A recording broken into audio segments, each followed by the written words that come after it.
Today, Axios wrote, Trump governs by bluffing. He has lived his whole life promising big things and creating on-the-edge apprentice-style drama, then changing his mind. The word Trump uses all the time, privately and sometimes publicly, is flexible. Everything is up for negotiation. Everything is zero-sum. And the latest zero-sum game for Donald Trump is bringing the United States to the brink of a trade war. But the stock market doesn't think he's bluffing.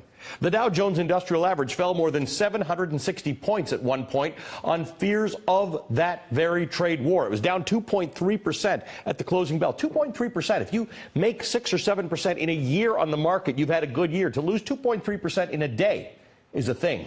China threatened, quote, fierce counterstrikes in response to the Trump tariff.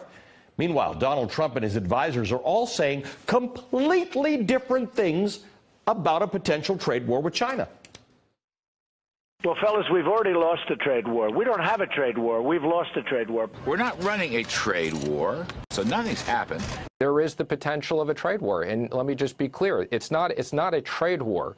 I'm not saying there won't be a little pain. I don't want to talk pain. But the market's gone up 40%, 42%, so we might lose a little bit of it. I don't want to disrupt the economy. The president doesn't want to disrupt the economy. We need not disrupt the economy. We may take a hit, and you know what? Ultimately, we're going to be much stronger for it. But it's something we had to do. And ultimately, if you take a look, it's not only trade with China, it's everybody. Don't blame Japan. Don't blame Europe. Blame China. Truly, we didn't make that up. Joining me now is John Harwood, the editor-at-large for CNBC. John, good to see you, my friend. You and I talk business a lot, but there's some politics to talk here. President Trump said we've lost the trade war. Larry Kudlow says there's no trade war. Steve Mnuchin says there's potential for a trade war. President Trump has said it's easy to win a trade war. It doesn't make sense if you're going into any sort of war to have your generals not have the same message that you have. Well, to some extent, the conflicts that you just described reflect the conflict within the Republican Party, the pro-business wing, the Wall Street wing, the wing that Paul Ryan, the House Speaker, subscribes to. They don't want tariffs. They don't want the chaos of tariffs. They don't want to see the market going down. But some elements of Trump's white working class base thrill to the idea of a fight with China, a fight with other countries over trade, and Donald Trump is speaking to that particular visceral instinct. The question is, how does it net out politically in the campaign? And I was kind of surprised today to talk to some Republicans and some outside analysts who say, well, this tariff issue is not such a bad one because it's going to rouse some elements of the Trump base. We saw him invoking it yesterday in West Virginia when he was going after Joe Manchin, the Democratic senator he's trying to knock off. And when I talked to David Wasserman of the Cook Political Report, who's a nonpartisan analyst of House races, he said tariffs are not a bad subject for Republicans if it gets them off of their tax cut, because that tax cut is so unpopular, it's better to focus on other things. Yeah, so the problem with this one is it may have a very direct result in higher prices on a lot of goods. The degree to which we are all enamored of Chinese products is something that maybe we don't all realize. No question about it. And that gets to the issue that you brought up at the beginning. Is this just sound and fury, just a bluff to make noise, and then he'll back off? Remember what he did on the steel and aluminum tariffs. He announced those with big fanfare. They said there would be no exceptions. There were objections. Then the exceptions were carved out for U.S. allies, and you have a much less stringent policy than he advertised. Is he going to announce that he's fighting with China and then sort of slink out of the ring and not actually impose those kind of tariffs? That would be the difference. That kind of approach would be the difference between noise without consequence. Yeah. If we get the consequences, then we're going to find out in farm states that hurt from exports and from consumers everywhere else who face higher prices.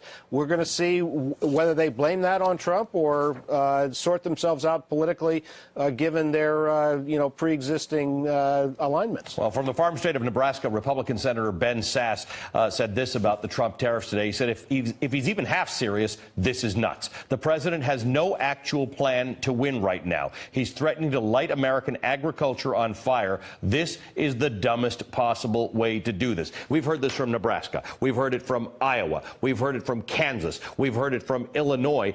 We sell a lot of soybeans to China. We're one of the biggest providers of soybeans in the world. China's one of the biggest buyers. So these farmers want to know that if we're going to get into this fight, there's something for them that they can look to as a win, and it'll be worth it. Right. Well, if we get into this fight, it's not going to be worth it for them until a lot of financial blood has been shed. So this is a difficult situation. Remember, there was a strategy on the table when President Trump took office of dealing with China and trying to put pressure on China. That was the Trans-Pacific Partnership that was negotiated by President Obama. A deal with 11 other countries that would have created a trading arrangement. Exactly, without China. And it was designed to put pressure on them. President Trump withdrew from that. Now, the Trans-Pacific Partnership also had new terms for NAFTA. The modernization of NAFTA was embedded within that deal. That was also thrown overboard. Now the president separately is trying to go renegotiate NAFTA with Canada and Mexico.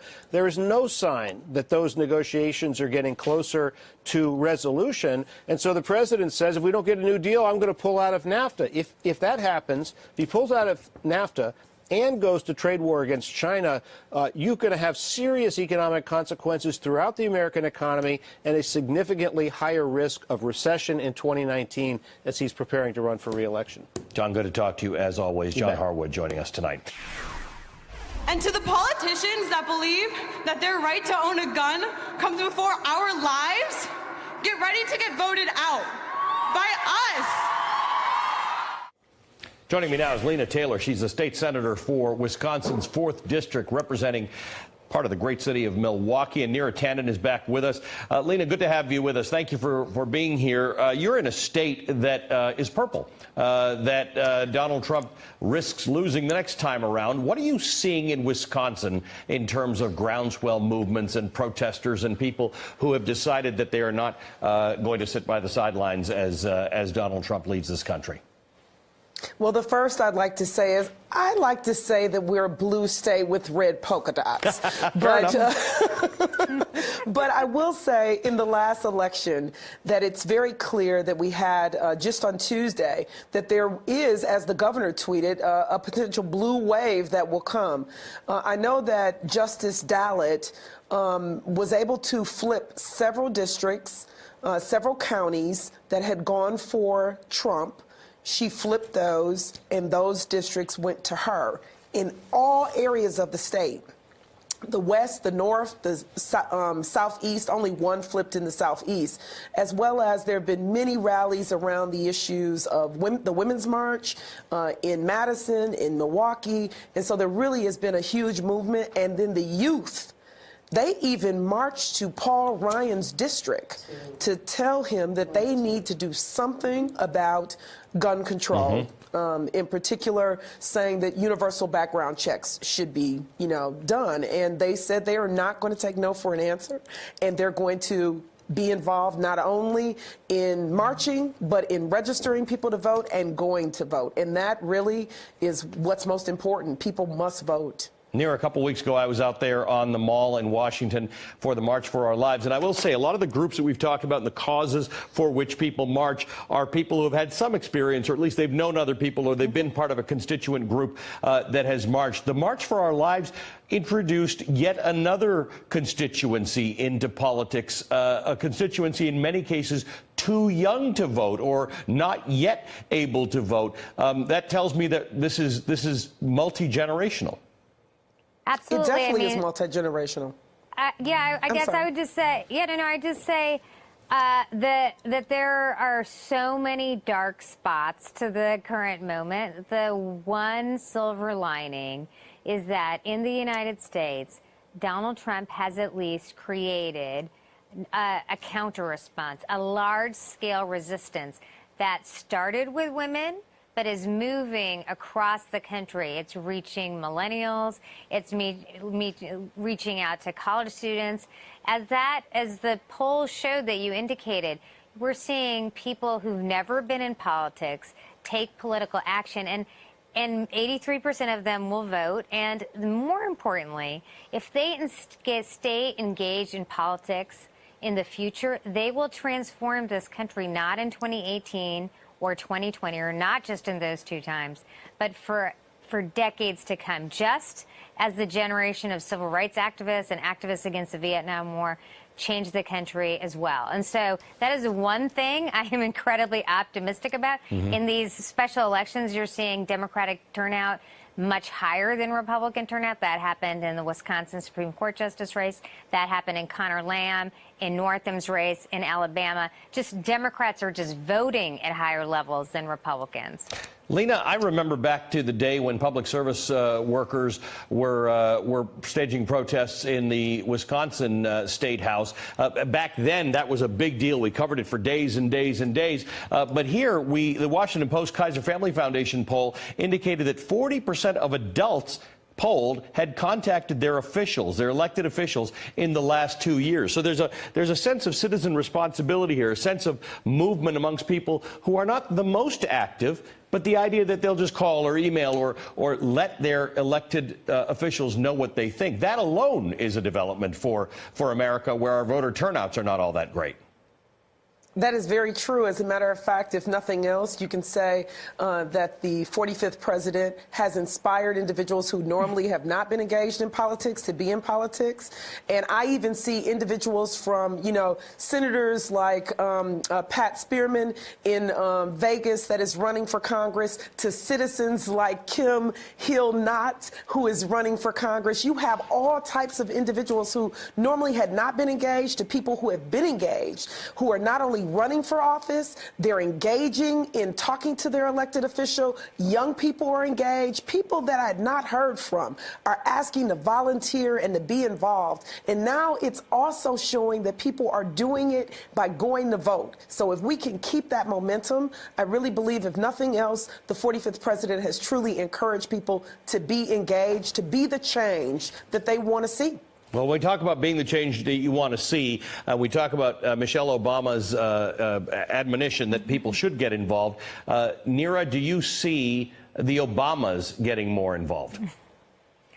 I hope so. I think, they are uniquely inspiring, not just to Democrats, but to the whole country. And I think the contrast between the demeanor and adulthood, I think Michelle Obama would call it, President Obama, and what we're experiencing every day with Donald Trump is really important. I appreciate President Obama's interest in not being in the news every day and not being the foil for Donald Trump. But I think you'll see, as he did for Ralph Northam and in other races, I think you'll see more in the summer and the fall of him campaigning for Democrats. I think the Obamas recognize that the 2018 election is the most important midterm we've ever been through. Every day we know Republicans will not hold this president accountable. If we care about accountability, rule of law, democracy, we need people to vote on Election Day, and the president and Mrs. Obama can both inspire that kind of action. Neera Tanden is the president of the Center for American Progress. Lena Taylor, Wisconsin State Senator. Thanks to both of you for joining us tonight. Hey there, I'm Chris Hayes from MSNBC. Thanks for watching MSNBC on YouTube. If you want to keep up to date with the videos we're putting out, you can click subscribe just below me, or click over on this list to see lots of other great videos.